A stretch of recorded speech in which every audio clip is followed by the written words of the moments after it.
So, welcome back to the Friendly Circle Berlin Monday workshop. My name is Patrick. Today, we're honored to welcome Dr. Tian Dayton, a leading expert in trauma, addiction, and recovery for adult children of alcoholics. Dr. Dayton brings decades of clinical expertise and personal insight to our workshop, the title of which is Guessing at Normal, Understanding the Hidden Cognitive and Somatic Distortions in Adult Children of Alcoholics. As an accomplished psychologist, author of, I think it's more than 15 groundbreaking books by now. That And also groundbreaking. yes, I think so. And senior fellow at the Meadows, Dr. Dayton will guide us through understanding the protective patterns developed in dysfunctional family systems, drawing from both her professional research and personal experience. She will help us explore how these survival mechanisms impact our lives and provide practical tools for transforming them. So, this promises to be an intimate and interactive dialogue about healing, offering participants a compassionate pathway to emotional sobriety and understanding what normal truly means. So, it's my great pleasure to introduce Matea, who many of you know. She's a wonderful member of our group who does so much service work for us. And Matea, I'm going to turn it over to you to get this session started for us. Thank you so much for doing this, Matea. So appreciate you. And thank you, Tian, for coming along. Appreciate you very much. Hi, Tian. Hi, Matea. We are glad you are here today with us. I'm Thank glad you. I'm glad to be here with you. So I would like to start our conversation with just a little bit about your journey into studying trauma and addiction. What experiences shaped your path in this field? I'm a child of an alcoholic, and what I became aware of, I'm not even sure at what point, but my father was very alcoholic, also very wonderful, but he really died of his alcoholism. And I grew up in the 50s when people thought that if you removed the alcoholic, everybody would magically be better. My father was removed, and not removed, but my parents divorced, and then he died, but the family wasn't better. The family was not better at all. And we carried sets of dysfunctional dynamics that meant we couldn't be together without activating each other, unless we were just sort of having so much fun or distracted enough or with our other relatives. But if it got to be a conversation that in any way activated unhealed and frankly denied and unlooked at wounds, it just exploded into the middle of the room. So I'm a psychologist, I'm a therapist, and I've worked in the addictions field all my life. And I've done a lot of program development around the country and so on, in writing and working with my own clients. And I'm a psychodramatist. Let's start there. What became really obvious to me in doing psychodrama with people is that first, psychodrama was so healing, but we had no word like embodied at that point or awareness. I just watched it heal people. And when Bessel van der Kolk started coming out with his trauma work and integrating it into the mental health field, I read his first book, and on the list of symptoms, the final of the list was desire to self-medicate with drugs and alcohol. And just a light went on. And I realized I understood the connection between trauma and addiction. And I think it took me longer to know how traumatized I was. I think I always sensed it, but I didn't understand the way the body processes shock and relational trauma. And, you know, none of us did. It's been a growing field. So as I read, learned, experienced, practiced, I kept integrating trauma thinking from, you know, the early 80s into my work. And the integration made everything make so much more sense. Eventually, I started seeing clients in sort of two diagnostic categories, traumatized and not traumatized. It seemed such an intellectual exercise to be saying that person's of this, that, not that the categories aren't smart and useful, but they leave a lot out, or they get people to move into categories, and then you sort of think, well, what if this one doesn't fit, and what if this quality isn't there, and so forth. And I know you know, you just have to tick a certain amount of boxes, but if I saw through the lens of trauma and how the body processed and the nervous system processed, it was much easier to work with my clients in an embodied way, because I could see the activation come into their bodies, and I could just let their bodies talk. I mean, I didn't have to think anymore. I could just follow the prompts, and they were the prompts. Does that answer your question? It does. Thank you. Yeah. What has surprised you most about the connection between childhood experiences and adult behaviors? The disease, the physical diseases, the adverse childhood experiences study, which you're probably all aware of, by a fellow called Rob Anda and Vincent Folletti. They were actually just at a dinner. I mean, Rob Anda told me this story. They were at a dinner together, and they started talking to each other. Vincent Folletti started talking to Rob about his weight loss program at Kaiser Permanente.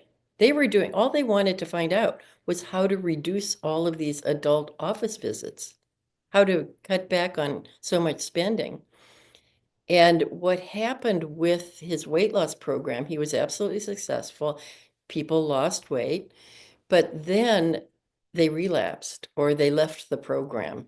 Even more noticeably to him, they kept leaving the program. And rather than just, you know, kind of blank it out and take that data and toss it out the window, he went back to everybody to talk to them, and why are you leaving, and what hasn't worked for you, or so on. And more than not, early sexual abuse, experiences of trauma, physical trauma often, were coming up in them when they lost the weight. The weight had felt like protection. It had felt like they felt too raw without it. And without simultaneously having the therapy that's necessary to resolve that rawness and become again willing to show up, able to show up as themselves without protection, or that much protection. They relapsed. They left the program. It got scary. It got too close to the bone. So this was an enormous aha. Rob's ears perked up and said, I mean, he realized, I think we have a huge study here. So this grew into one of the biggest studies ever done, the Adverse Childhood Experiences Study. And if you have 4 out of 10, you're at risk for developing these things. I had, I think, 9 out of 10. And but here's the thing, I had a perfect resilience score. So I tick every box of buffering experiences, of native intelligence, of relationships that I could depend on, of animals, all of it, and bonded individuals in my life. So trauma doesn't have to be any kind of life sentence, but it does, without resolution, lead to all kinds of problems. The most surprising, as you asked, Matea, was cancer, heart disease. I guess it wasn't by the time it came out, I certainly questioned and thought, but it was just like it was such a gotcha when they got that research together, because I think those of us in the field saw the relationship, but no one, people didn't even want to know about embodied therapy. In those days, it was sort of, well, the mind and the body don't really interface. That what the dumbest idea on earth is if you could walk around in your head or just have your legs walk around. But that was the thinking. So the first thing was connecting the mind and body. The second thing was saying not only do they connect, but they impact each other in organs, in musculature, in fascia, all everywhere. Thank you. Many of us struggle with different types of addiction. How early childhood experiences might lead to different manifestations of addictive behavior. That's a really good question, and I love that you are all programs welcome. And so the answer is sort of the same that you probably all already know is, I think, trauma. I think we all, people do okay, I'll get more specific. I think of a young man, a client I had for a long time whose life slowly got lonelier as he lost his loving nanny, as his mother worked all the time, but he was okay while he had a loving nanny. She was suddenly gone, and then just a caregiver, a disconnected one. Well, what he discovered was candy. So he'd come home from school, go in the dark, watch TV, and eat bags of candy. That turned into beer, which turned into drugs, alcohol, which turned into drugs, which turned into, it was what was handy. And it was, I think, what any individual finds most successfully kills their pain. For some people, that is food and the ever available dopamine rush, right? Of knowing you have a reliable source. I think that's what I see it as. I'm an ACA, so I am not an addict myself, and I always wonder if I truly understand, but this is my observation, that whatever kills the pain the best, and whatever is the easiest to access. And then there's the kind of hallucinogen aspect, which we're seeing a lot turn up in medical circles now, is the spiritual awakening, the perspective of taking some kind of a drug and having not only a distance from your childhood, but a closeness to your maker or to the universe or whatever that pulse is that unites us all. So I think different people like different things. Most addicts I've experienced are multiple of some kind or another. And then there were the other behavioral addictions, sexual addiction, probably sex intimacy / both together. Does that answer your question? Okay. My thought was just, what about overthinking? Yeah, I mean, I would be more in that category, or addiction to rumination, if there's some painful situation that I'm dealing with, I'm just diving right in and analyzing it and thinking it through and tearing it apart. And um, yeah, I think those are, I don't, it's a little bit, there's certainly compulsions, but you can call them addictions. I mean, ways of what's overthinking? It's, I think as ACAs, we learned to ignore our bodies and stay in our heads. As traumatized people, we learn to ignore our bodies and stay in our heads. And if you can calm down, tune into your body, get your nervous system settled, and then actually listen to it. It's not just, it's not just calming it down and then kind of cutting off. It's also, I think, listening to what the rhythm of your own inner being. We don't learn to do that in our modern cultures. And we learn to regulate through other things, screens, everything outside, drugs, pills, everything. We don't learn to just regulate, and we also don't learn to regulate in close relationships enough. Relationships are ultimately the most regulating thing. You can, if you go to church, you go to 12-step meeting, go to synagogue, you come out regulated. It's like being soothed. I mean, I think that's one of the best outcomes of going to meetings. It's limbic regulation. So when we get the more we're out of our bodies, the more we think. I mean, I don't know, that's a pretty simplistic statement, but I can certainly say that coming back into your body. I think it's also maybe it's sort of fear, fear of not, but being an ACA is so confusing. So if you're talking about being an ACA, I think for myself, I just keep trying to make sense of the nonsense, I mean, and I'm way on in years, but I'm still trying to figure out what happened in my family. I'm still trying to make sense of everybody's behavior because it does not make sense. And somehow you have to come to terms with that. It's sick, dysfunctional behavior, and it doesn't make sense. So that my mind and body want to bring it to some kind of closure. The closure is never I mean, it's my fantasy, it's my childhood wish that I will finally. I mean, look, I write books on this. I research. This is what I do. I all day long, hours, and I haven't figured it out. I keep trying to get to the bottom of it. There's no bottom. Last week, I accept or let go the last hope that my mother will love me, or that just accept that she didn't love me in my childhood. So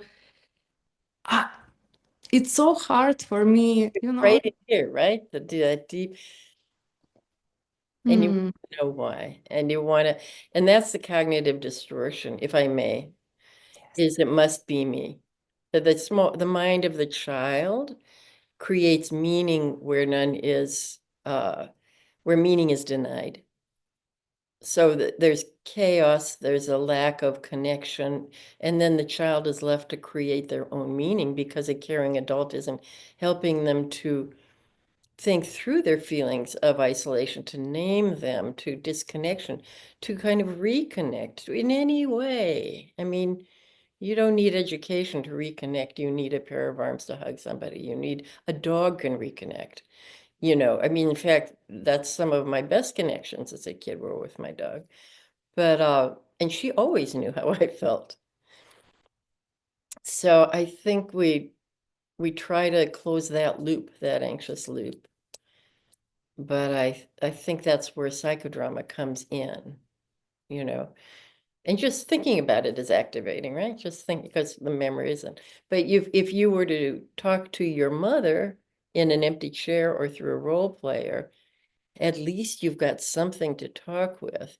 And then you reverse roles and you sit in that mother role. Do you mind? Am I getting to, is this okay? Yeah. Um, and you sit in the role of your mother and talk back to yourself. And that's a very shift in perspective, that's a real inner kind of aha, because suddenly sitting in the role, you think, oh, maybe you answer as the mother. Suddenly you're her. Suddenly you have a whole different set of past, present thoughts, concerns, and you might look back at yourself and just have a whole different perspective on how she saw you and realize, I mean, I'm not talking about you specifically, one, because I don't know the details, but your perspective shifts one way or another. Either you figure out it wasn't about you, or you think, what kind of person, she was mean to me when I talk about, whatever, it shifts. But the embodiment and the back and forth help you kind of get out of that very trapped feeling about when will this person turn around and love me, see me? When will I get what I need? Yes, and this is so, I don't know, just for me, it's so hard to explain, to accept. Maybe I just need like Me more too. time. Yeah. Me too. Like, trust me, time doesn't help. And yeah, I've been through what. and I feel that, just allowing myself to be super angry at her, Mhm. um, for what I didn't have and what I have. I feel like that I need to release this anger, because I can feel how it's trapped in my body. Mhm. And maybe that's why it's so hard for me to just, I don't know, accept this, that she might not, I don't know. It was No child can ACA. accept the lack of love from their mother. No child. Children are wired to bond. Think of little ducks in the wild. You go around, if you look at a lake and a mother duck, these little ducklings, these little yellow ducklings are just going paddle, paddle, paddle after her. And occasionally one will get lost in the weeds or one will just drift off. And this mother who has 12 behind her is going like this. But she has 12. So it becomes the baby's job, even the duckling's job, to stay with the mother, right? The mother bonds, but I think the baby's urge to bond sometimes exceeds the mother, because not that, I mean, I know I felt that bond with my children, and I could only be away from them for a few hours before my body just needed to come back. But children can't survive, and they know it. So their urge to bond. So when that bond is rebuked in some way, the child is left in a state of, first, sometime Google the still-faced experiment by Ed Tronick, and you'll see it all in 90 seconds, 3 minutes. The child first tries all of its tricks to engage the mother, right? Wah, all of the things that it once worked. Then when nothing works, the child starts to, its posture, it starts to move, can't hold up in the same way. And then the child eventually, and underneath that collapse, Bessel talks about this rage and collapse together. So I do think, as you were saying, that rage is a part of the path back. It's not the only part of the path back, but I think it's a release of that. It's better than collapse as you get back up again and say, adult minds say, why, but you can't think, words don't reach these parts of us. That's why I do psychodrama. Words do not reach the parts of the brain where it's trauma, and the body where trauma is stored. So we can't think ourselves better. We can't just read the right book, get the right thought, have the right idea. Watch somebody in a fight. Doesn't matter what ideas they have, they're losing it anyway. And while they're saying, I'm right, I'm right, I'm right, that's one of the cognitive distortions. If I feel it strongly, I'm right. So you just yell, it distorts reality. We distort reality. Yes, I experienced in the last week or two episodes of PTSD, and it's it's really intense. And I can say, hey, yes, this was the past. You are now here. You are safe. You're adult. You have choice. but it's so hard. Fear, it's so real. So do you have some advice or Would that I had an answer for you. I mean, I can tell you this. I do psychodrama. When I accept somebody into a psychodrama group, I make sure they have one-to-one therapists, that they go to 12-step meetings, that they are changing what they eat, that they don't smoke, or they're going to get rid of smoking, and that they have a network of relationships, and I encourage their leisure time, and I ask them to walk 3 to 4 times a week. So there's no one thought. There is a new design for living, and that's kind of it. Sunlight, nature. I think relationships are our path toward healing. You know, we're traumatized in relationships, we heal in relationships. Now, I talk a lot in this particular book about using your relationships, what gets activated in you, as your path towards healing. Because frankly, you can't just think your way out of it. When you get activated or traumatized, I loved this beginning thing that the set-aside prayer. Let me hear what I haven't heard. Let me see what I haven't seen. You know, it was just beautiful. Become with, you know, what Buddhists would call new mind. Give up these cognitive distortions we live by and fight to hang on to, and enter the present long enough so that when the past shows up in the present, we can sense the ghosts that are coming in and see ourselves having a fight today that belongs somewhere else. I think understanding cognitive distortions is one of the most freeing paths towards that, which is why I'm doing so much research on it in this book, because those things we believe so strongly that we insist that we're right in the face of being wrong are keep us stuck. So that's a long answer, but I think when you get activated, take a step back and look at what's going on inside of you. What we do normally is get activated and take a step forward and look at what's going on with the other person, and then forget it, you know. Then you'll never get to the bottom of anything because it's not your bottom to get to even. Their bottom to get to it, and they're not you. I mean, they're active. Use it as I am activated inside me. And I have no idea at this point if it's your why. It doesn't even matter whose fault it is. What matters is how you react within yourself and what you do with it.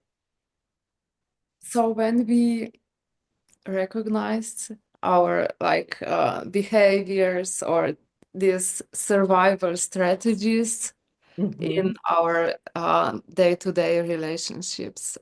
I think that at work is a bit challenging.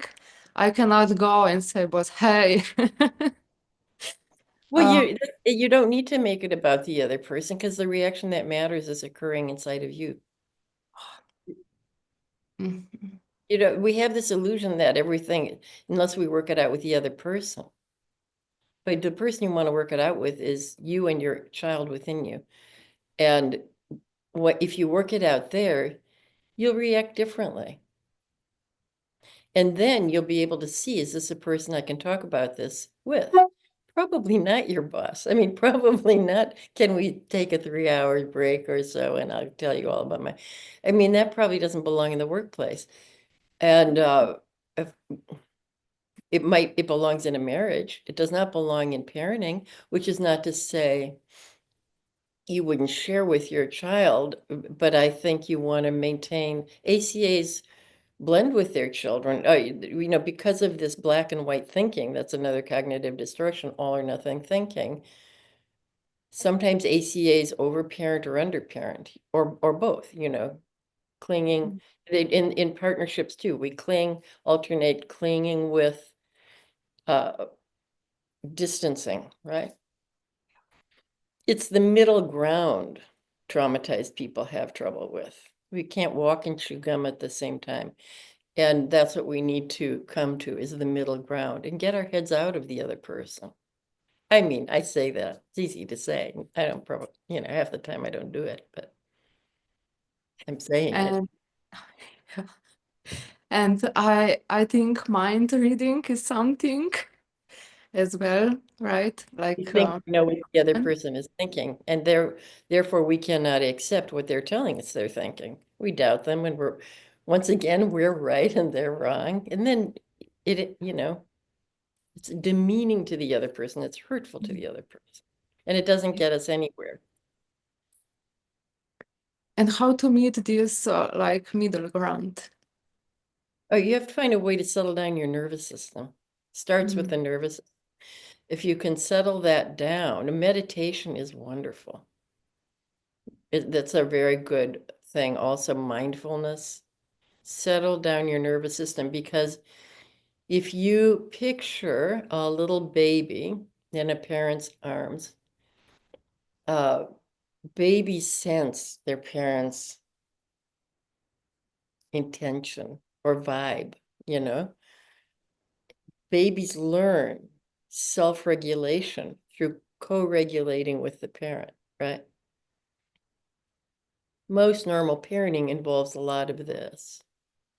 You know, I mean, and what mother hasn't gone to the supermarket and rocked the groceries, you know? It's just when it's a natural instinct, but that's also how babies absorb the skills of co-regulation, of self-regulation. It's from a successful co-regulation, because a baby is born with a fully grown amygdala, which is the brain's fear center. And which is why if a baby's in your arms and the door slams, it will flail.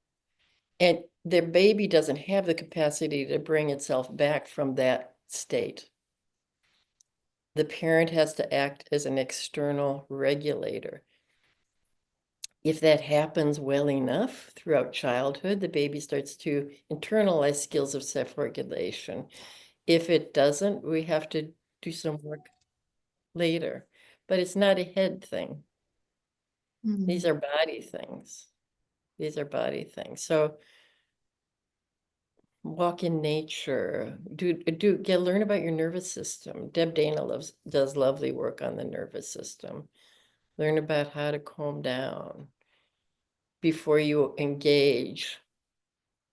Be calm down, you know, and just stay out of projection. I think that's another piece of advice, because once you project and make it about the other person, which is not to say it's not in part, but it's just not going to help you look within. Easy to say, harder to do. I know. You ain't Just gonna get it. I mean, it's perception. One of the cognitive distortions is fairness, the fallacy of fairness. It's not fair. So I will forever be the person who didn't get what I wanted, or I'm the victim in this. But life isn't fair. Otherwise, we wouldn't be here in a meeting examining these things, right? We'd be scouring for food somewhere. So life isn't fair. And I think letting that go too. is this part of just grieving of what we didn't have? I think grieving helps. I think grieving is a part of I have not ever met an ACA who doesn't need to grieve. Because we have we didn't just lose people to death, we lost them to life. You know, we lost them an inch at a time. We lost them, all families, we're putting families under, I think one of the dysfunctions that families have is the breakdown of the family and the breakdown of the institutions, like religious institutions. The families did not used to be groups of four. It's an impossible task. Families need communities and they need support. And, you know, cultures that have that support, I think, are onto something. I think we're the ones who've lost the plot, thinking that it's enough to have 4 people. It's too hard. Can you, could you explain how shame differs from guilt and why so powerful in driving addictive behavior? People usually say shame is something about who you are, guilt is something you feel about something you did. I think that's the easiest shorthand. I didn't really think of myself as writing extensively about it because I see shame as something very fundamental and human and mammalian. I mean, my dog feels shame. Mm. If I go like that to my dog, it will, look up like that, feeling shame. If I discipline it. So children who grow up in homes where discipline is just too harsh and too mean, and where there's not enough love and connection. If discipline is for the child's benefit, that's a good kind of discipline. If it's because the adult is just fed up and tired and doesn't want to be in this role or is sick themselves, that will be very shame-inducing for a child because you just get disciplined or yelled at, and there's no repair, there's no reconnection. So children learn nothing except I am bad, I'm doing something wrong again. Something about me is just not right, and I can't figure out what it is. I better think harder. I better behave better. I better Yeah. get better grades. I better show the world that I'm, all that stuff.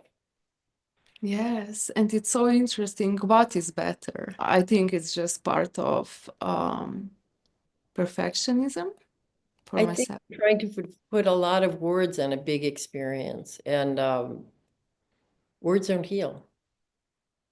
Experience heals. Which is not to say that understanding and putting it together in your mind isn't very helpful, so helpful. I think, when I first started to understand family dynamics and so on, it was very liberating.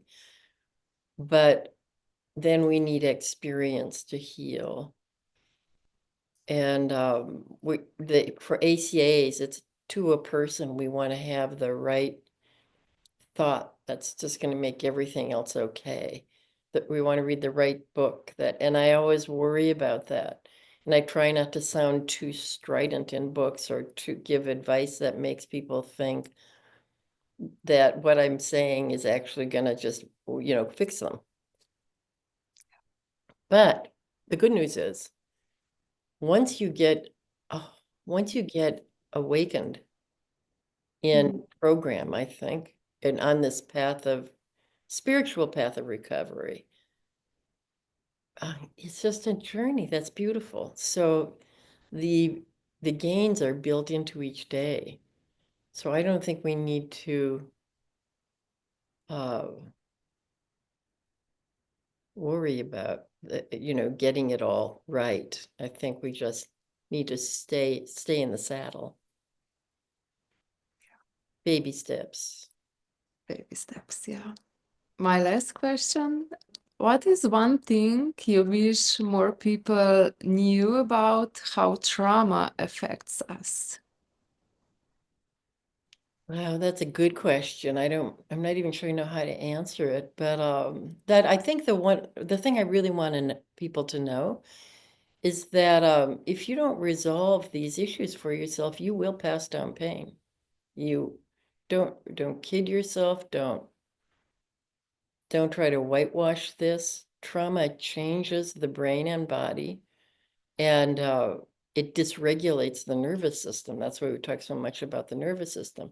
So then everything you do is dysregulated, whether it's how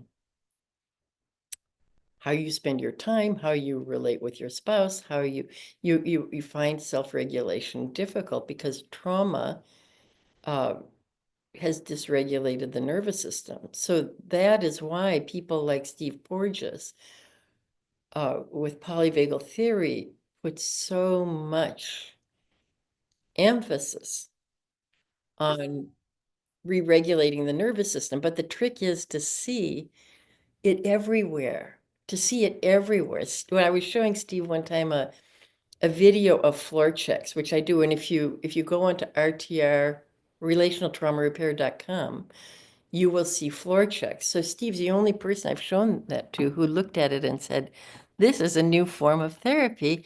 You're healing people through co-regulation. And he got it. I mean, that's how I designed it, so that therapists their role is reduced, member-to-member connection is increased, and the group is co-regulating each other. And I got all of these ideas from my own clinical work, from research, etc.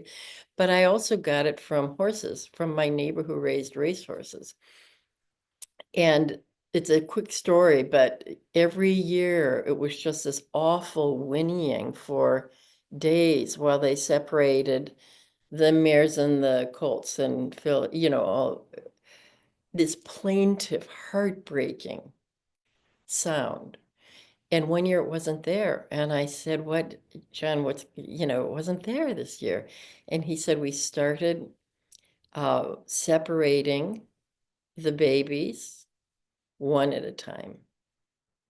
So they would do that. And then the mares would kind of adopt them. And the babies would learn and settle. He said they just kind of settled in. They didn't go through all that stress and pain because they could regulate with the other mares and colts and fillies and stuff. And then I really understood why I don't worry about working in groups. Because people are always saying, aren't you afraid of people decompensating, of this and that? And, people regulate each other in presence, just in presence, in their presence. And people with good intentions regulate in beautiful ways. So people in healing, gathering for healing, like here or like in person, are regulating each other. Works better in person, I think, but it works well on Zoom too. It really does. Oh, look at that. I'm still not sure how that happens, but that obviously said something we should all listen to. I have no idea how that happened. Tian, thank you On so that much. note, right.